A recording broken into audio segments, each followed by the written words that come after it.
The story behind the new Spooky Nook Sports Center is one that you might not expect. It starts with a local franchise, Annie Ann's Soft Pretzels, and a business entrepreneur, Sam Beiler. My wife and I operated a concession trailer, and that was really how we were introduced to Auntie Anne's. About a year into it, or a year and a half into it, I went to an Auntie Anne's convention, and it was all of about 25 people there.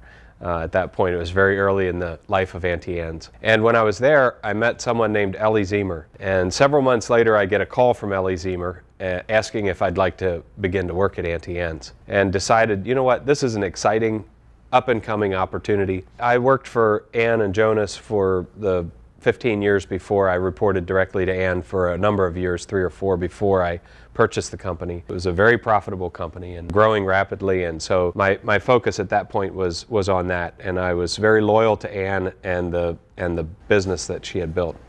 When as a family they decided that it was time to move on and enter a different chapter in their lives, I asked permission to make an offer for the company, and she asked me to go ahead and do that. And over the nearly 6 years, 5.5 years that I owned the company, we doubled sales, but more importantly, we quintupled profitability. Sam Beiler explains the reasons why he decided to sell such a profitable company. If you take the opportunity to capitalize on the greatest value probable, you look at our family situation and you look at the external tax and regulatory environment, all of those things said, you know what, I think I might be at about my peak at Auntie Anne's. We found a great buyer who respected the culture, kept all the employees and the management, and they remain in Lancaster at 2 locations. While Sam Beiler took time off, he was able to take things slow in the real estate business, and he started to plan his next big project, Spooky Nook Sports. And an opportunity to open about an 8 or a 10 court volleyball center came up.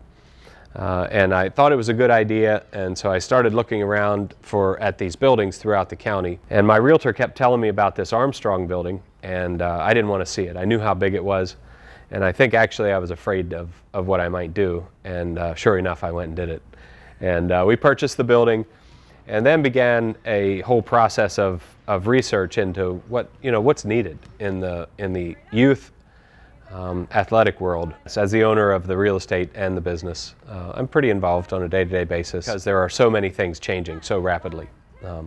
One example is at the end of last year we had 7 employees, and we currently have 193. So anytime you start growing a business at that rate, there are just massive amounts of changes that occur on a day-to-day basis, and I love it. Be willing to continue to work hard. Because of Sam Beiler's success in business, he was invited to speak at the high school career day assembly. I was able to talk to 9th and 10th grade students about their thoughts on Sam Beiler's presentation.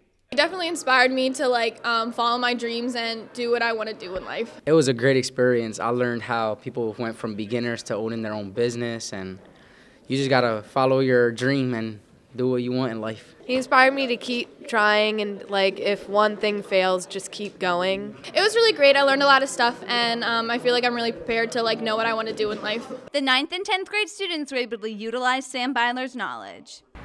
For Hempfield Happenings,